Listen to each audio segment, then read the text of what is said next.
তো শুধু গৌর ভক্তবৃন্দ যারা যারা গৌড়ীয় বৈষ্ণব বা বৈষ্ণব পরম্পরা ধারায় যুক্ত বা ভক্তি করছেন বা ভক্তি করবেন বলে ভাবছেন, তাদের জন্য একটা বিশেষ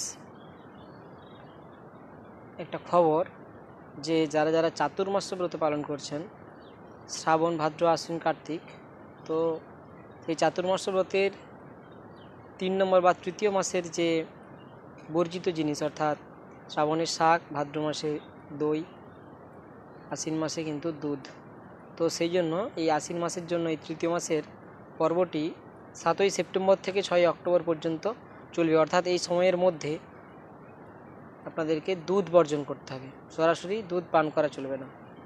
গরম দুধ হোক, ঠান্ডা দুধ হোক, বা দুধের মালাই হোক, বা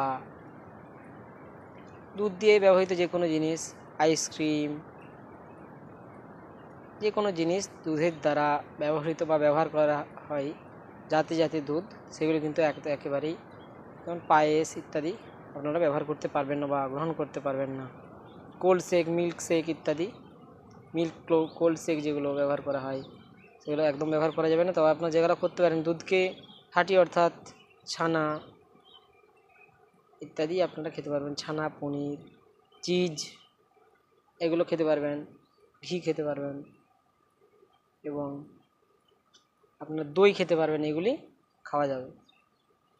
সরাসরি দুধ থেকে তৈরি হয় এমন কিছু দ্রব্য আপনাদের খাওয়া নিষেধ থাকবে এই মাসে, এবং পরের মাসে মাসকলাই বর্জন, কার্তিক মাসে। তো সেই জন্য এই যারা যারা ব্রতটি পালন করছেন অবশ্যই দুধটি বর্জন করে দিন। হরে কৃষ্ণ, হরি বল।